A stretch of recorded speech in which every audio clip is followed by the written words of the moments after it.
카메라 출동 이상로입니다. 지금 시간 2022년 4월 6일 수요일 아침 9시 21분을 막 지나고 있습니다. 오늘 아침 두 번째 방송의 제목을 여러분께 보여드립니다. 국민의힘은 강용석이 입당을 시작으로 상향식 경선 시스템을 확립하라 라고 하는 좀 긴 제목의 방송을 여러분께 해드립니다. 여러분, 저는 이번 대선을 통해서 제가 나름대로 결정을 내린 것이 있습니다. 그것은 뭐냐면 우리나라 정치 시스템, 그 중에서 특히 경선 시스템을, 정당의 경선 시스템을 바꿔야 한다라고 하는 생각을 강하게 가지고 있습니다. 그래서 저는 이번 대선을 통해서 제가 무엇을 해야 할지를 알았다라고 여러분께 계속 말씀드려 왔습니다. 본격적으로 방송 시작합니다. 오늘 아침에 배달된 조선일보에 이런 제목의 기사가 있습니다. 유승민 대 김은혜, 국민의힘 경기지사 경선 흥행몰이라고 하는 기사입니다. 기사의 주요 부분만 여러분께 소개해 드립니다.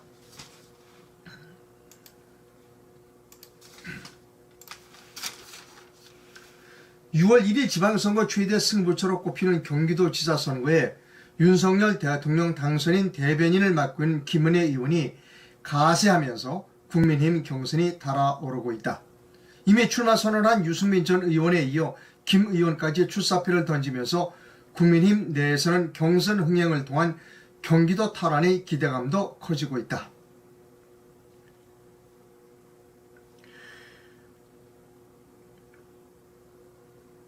경기도지사 출마를 권유했던 사람들이 있었습니다.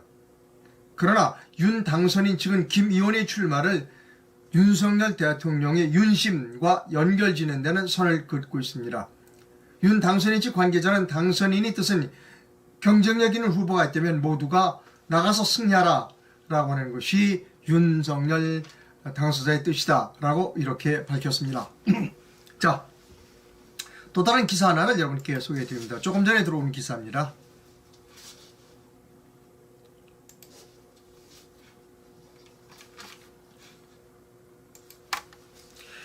중앙일보 김은빈 기자가 오늘 새벽 0시에 쓴 기사입니다. 국민의힘 서울시장이 강용석의 복당을 승인했다. 최고의 결정만 남았다라고 하는 제목의 기사입니다. 읽어드립니다. 국민의힘 서울시장이 5일 어제 강용석 변호사의 복당을 승인했다. 서울시장은 5일 오후 열린 당원 자격심사위원회에서 강 변호사에 대한 복당을 심의한 뒤 만장일치로 승인한 것으로 알려졌다. 강 변호사가 복당을 신청한 지 하루 만에 승인이 난 것으로 최종 승인은 당 최고위원회의 의결을 거쳐야 하는 것으로 전해졌다. 강 변호사는 18대 국회의원 선거 당시 한나라당 소속으로 마포구 지역구에 당선됐다. 이후 2010년 아나운서 비하 발언 등으로 당에서 제명됐다. 국민의힘 당원 단규에 따르면 제명 처분을 받은 자의 경우 5년 이내 재입당할 수 없고 최고의 승인을 얻어야 한다.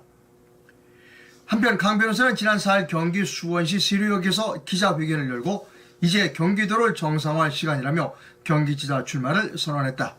강 변호사는 이 자리에서 국민의힘의 입당에 당 소속 후보로 선거를 치를 계획이라고 밝히면서 본선 승리를 위해선 경선 흥행이 필요하기 때문에 오히려 당에서도 환영할 것으로 본다고 말한 바 있다라고 하는 기사를 여러분께 소개해드렸습니다. 예, 강용석 변호사는 여러분 잘 아시죠? 그리고 지금 현재 유력 유튜브 채널의 진행자로 활동하고 있습니다. 상당히 주류 언론, 조중동과 같은 주류 언론을 위협하는 독립 언론인으로서의 면모도 아주 훌륭하게 보여주고 있습니다. 예, 저는 강용석 변호사의 개인적인 부분에 대해서 여러분께 말씀드리고자 하는 부분은 아닙니다. 그런데 왜 오늘 제목을 강용석 입당을 시작으로 국민의힘은 상향식 경선 시스템을 확립해야 되느냐라고 하는 부분을 제목으로 정해서 여러분께 말씀을 드리고 있는 겁니다. 자, 지금까지 우리나라 선거, 특히 지난번에 왜 김무성 당대표가 도장을 가지고 이렇게 좀 피신가구한 그런 일이 있었죠. 지금까지 우리나라의 경선은 공천이죠. 우리나라의 국회의원 선거든 지방선거든 공천은 아주 잘못된 시스템을 가지고 있었다는 겁니다. 저는 또 오늘 아침에 또 박근혜 전 대통령을 들먹여서 여러분께 좀 불편해드리겠습니다만, 저는 박근혜 대통령이 탄핵을 당한 결정적인 이유 중에 하나가 집권하자마자 당내의 경선 시스템을 바꿨어야 된다는 겁니다. 본인이 대통령이 딱 되고 나자마자 예전과 같은 당의 경선 시스템이 아닌 확실한, 즉 민의에 의한 상향식 경선 시스템을 딱 집권하자마자 그것을 이룩했었어야 되는데 그것을 이룩하지 못했습니다. 그러니까 과거처럼 당의 일부 엘리트들이, 당의 일부 세력자들이 자기 지분 챙기기 이런 것 때문에 뭐 도장을 가지고 뭐 도망가고 별 쇼를 다 했습니다. 그래서 무너진 겁니다. 저는 그래서 무너졌다고 생각합니다. 정치인들의 가장 큰 목적은 당선되는 거 아니겠습니까? 정당의 가장 큰 목적은 집권하는 거, 그리고 정치인의 목적은 당선되는 겁니다. 근데 당선되기 위한 그 시스템이, 우리나라는 정당 정치를 택하고 있기 때문에 우리 무소속은 저희가 많습니다. 불이익이 많아요. 정당에 가입을 해야 돼요. 그러면 정당이 어떤 정당이 되느냐? 경선 시스템이 공정해야 된다는 겁니다. 어떤 시스템이 가장 경선 시스템이 공정하냐? 이제 저는 상향식 시스템이 가장 훌륭한 시스템이라는 겁니다. 즉 이제 경기도지사 선거를 예로 들다면 지금 이게 유승민, 김은혜, 그 다음에 이제 어제 복당이 결정된 예를 들어서 강용석 나오라는 겁니다. 저는 다 하고 싶은 사람, 국민의힘의 후보로 경기도지사가 되기를 희망하는 사람은 다 나와라. 그래서 뭐 하고 싶은 사람 다 나온 상태에서 경선을 하자는 것이죠. 그 경선의 방법 여러 가지가 있을 수 있습니다. 여론조사도 있을 수 있고, 어쨌든 그 과정만 공정하다면 누구든지 하고 싶은 사람 다 입당해서, 그리고 공정한 출발선상에서 출발하고 총을 땅 쏘면 경쟁을 하자는 겁니다. 그래서 승리한 사람이 그 당의 후보가 돼야 된다라고 하는 주장을 저는 끊임없이 하고 있는 겁니다. 지난 4월 4.15 총선 때부터 제가 그 주장을 했습니다. 그 주장을 듣지 않은 사람이 황교안 대표입니다. 저는 황교안 그때 미래통합당 대표였을 때도 그걸 끊임없이 주장했습니다. 그리고 여러 유력 유튜브 채널에게도 부탁했죠. 우리 같이 유튜브 채널 지도자들이 뭉쳐서 상향식 공천 시스템을 이룩하자. 같이 힘을 합치자. 근데 아무도 도와주지 않았습니다. 펜앤마이크도 도와주지 않았고요. 가로세로 연구소도 도와주지 않았습니다. 콧방구도 안 꼈습니다. 그건 내가 분명히 얘기할게요. 그건 내가 이 자리에서 분명히 얘기합니다. 지난 4.15 총선 때, 자, 우리 김세희 대표, 내가 여러 번 문자도 보냈습니다. 우리 김세희, 이거 같이 하자. 상향식 공천 시스템 하자. 대답도 없었어요. 가로세로 연구소, 그 다음에 펜앤마이크, 내가 정규제 주변에 내가 찾아가서 얘기했어요. 그거 하자고. 안 된다는 거 아닙니까? 조합제 대표에게 내가 전화했어요. 답변 왔어요. 좋은 취지지만 국민의힘의 의사를 물어봐야 된다. 이렇게 되는 겁니다. 저는 깜짝 놀랐습니다. 저는 우리나라 민주주의 이번 대선을 통해서 아주 뼈저리게 느낀 게 뭐냐면, 유력 정당이 공정한 경선 시스템을 갖고 있어야 된다는 겁니다. 이번 국민의힘 대선 경선 시스템도 공정하진 않았습니다.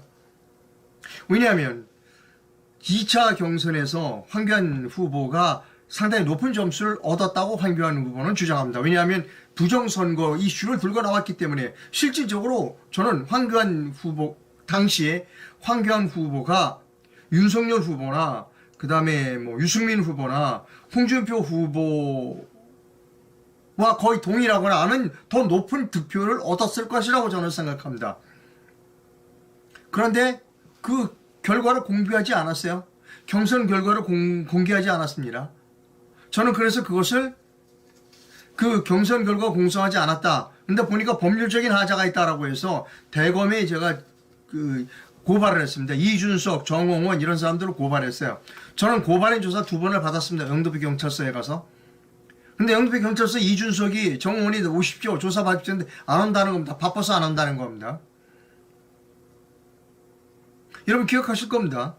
지난 대선 경선, 국민의힘 경선 과정에서 황교안 대표는 뭐 배추리 투표지 이런 거 들고 나오고 뭐 이래서 부정선거가 있었다라고 주장했어요. 인기가 상당히 높았습니다. 그런데 그 경선 과정에 득표율 몇 표를 이제 가르쳐 주지 않았어요. 너는 몰라도 돼. 여러분 기억하실 겁니다. 그래서 제가 왜 몰라도 되느냐. 국민의 선택인데 보니까 엉터리 법규를 갖다 놓고 해석을 한 거예요. 그래서 형사 고발했어요. 제가.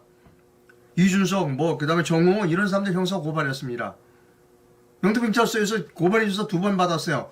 영도경찰서 이준석이 보고 조사받으라 안 하고 있어요 지금.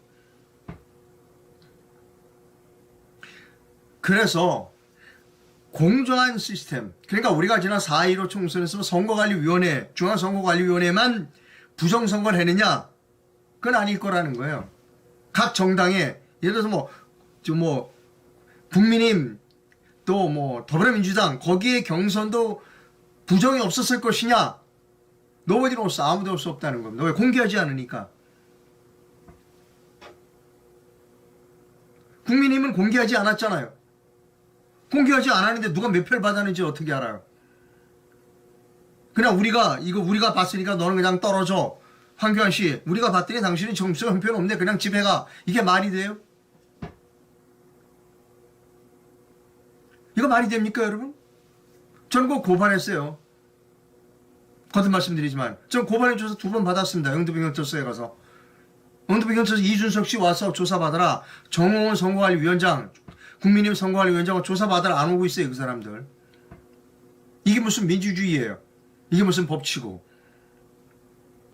대한민국 다시 제가 말씀드리면 대한민국에서 정당의 경선 과정이 개방되고 공정해야 된다는 겁니다. 그래서 오늘 기사가 난 것처럼 강용석 씨의 그 재입당, 복당이라고 그러더라고요. 허용됐어요. 예, 당연하죠. 당연히 허용된다고 봅니다. 이제 이렇게 되면 판이 커지죠. 유승민, 김은혜, 그 다음에 강용석 씨까지 들으면 판이 커질 거예요. 이 세 사람은 끝나서는 안 된다는 거예요. 또 있죠. 예를 들면 누구예요? 심재철 의원도 있고 다 와라. 다. 하고 싶은 사람, 경기도지사 하고 싶은 사람 다 와라.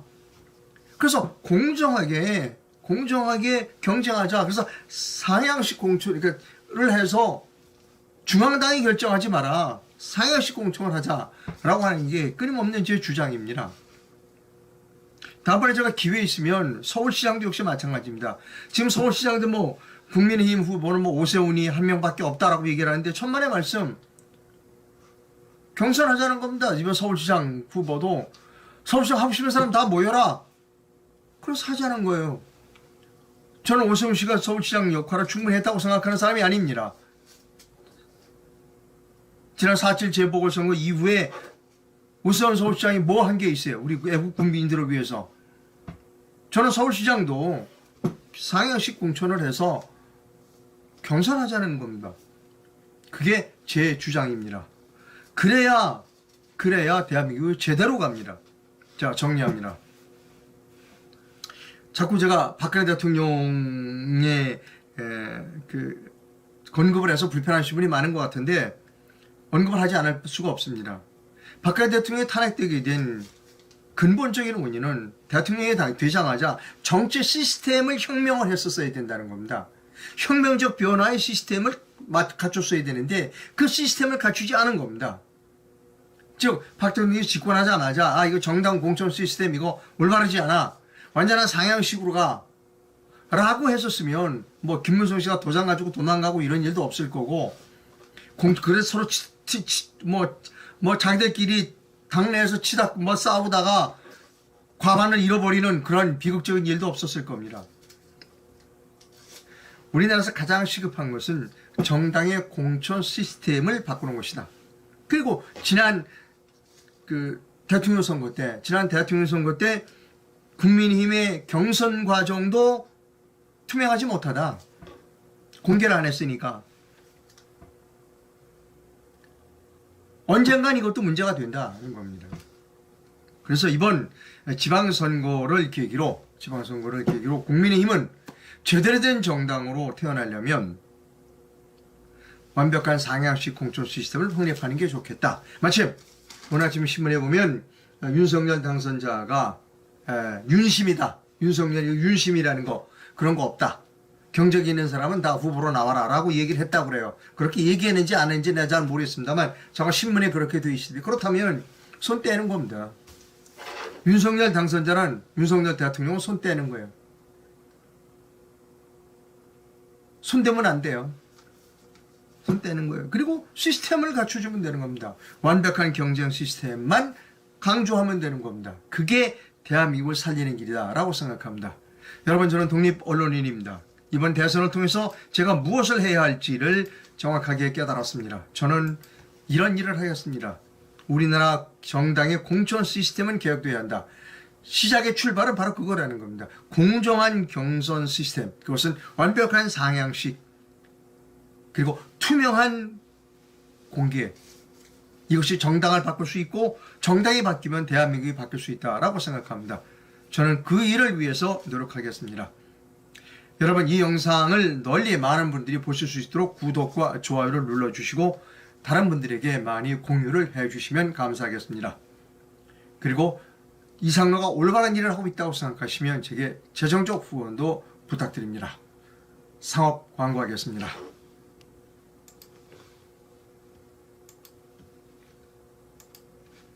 저는 잠도교 숙면 매트를 여러분께 소개해드리고 있습니다. 잠도교 숙면 매트는 전기로 사용하는 제품이 아닙니다. 수년 전에 호남에 있는 한 산을 사신 분이 있습니다. 아파트를 사기 위해서, 짓기 위해서 땅을 샀는데 아파트를 못 짓게 됐습니다. 그래서 산에서 돌을 캐서 팔았습니다. 그 돌이 흑운모인데, 그리고 그 돌을 아주 분말을 만들어서 일본의 미용실에 공급을 했습니다. 일본에서 전화가 왔습니다. 이상합니다. 그 제품을 사용한 사람들이 그렇게 잠을 잘 자요. 조사 좀 해주십시오 라고 해서 만들어지게 된 게 잠도깨 숙면 매트입니다. 잠도깨 숙면 매트의 동영상 광고를 여러분께 보여드립니다. 제가 굉장히 심한 불면증을 앓고 있었거든요. 그래서 만나가지고 처음 자는데 잠에 골아 떨어지는 거예요. 어머, 그렇게 달콤하게 잔 거는 정말 수십 년 만에 처음이었어. 딱 일어나는 순간 어머, 이거 진짜 천국이다. 그렇게 생각했어요. 아, 이거 정말 천국이다. 이거 엄마 정말 지긋지긋한 지옥에서 벗어났구나. 그러다가 그 다음 날은 하여튼 잠이 이렇게 들었는데 허리, 다리가 아팠지 발이 아픈 적은 없었거든요. 그래서 누워서 꼭 참다가 엄마, 이게 명현 반응이구나. 그러다가 어느 순간 완전히 안 아프면서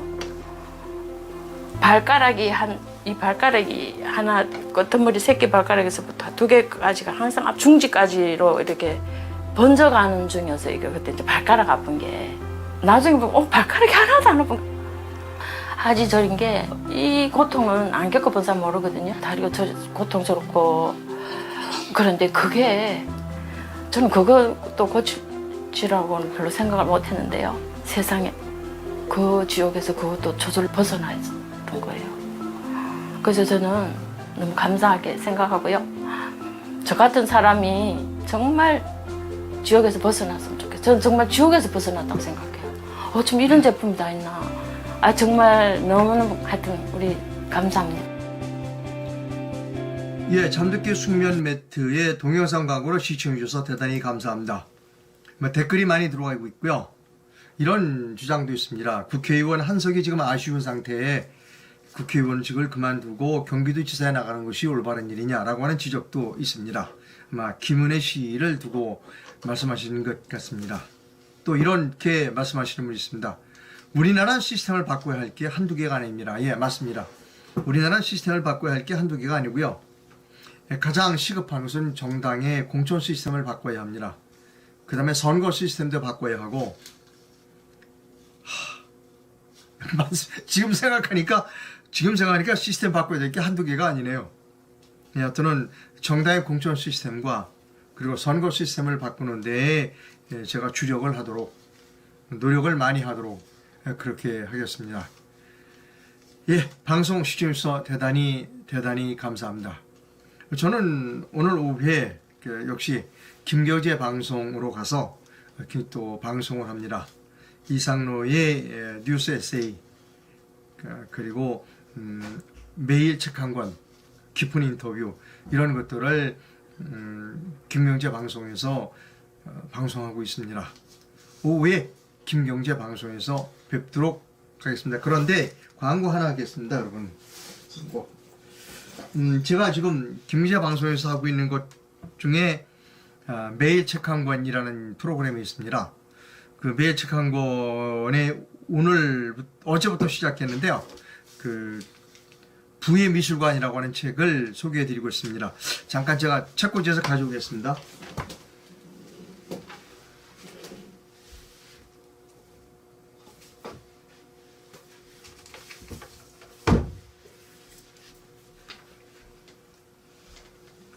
이 책입니다, 여러분. 그 부의 미술관이라고 하는 책인데요.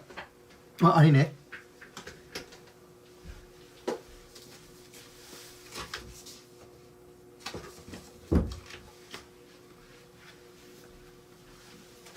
여기 있습니다. 죄송합니다.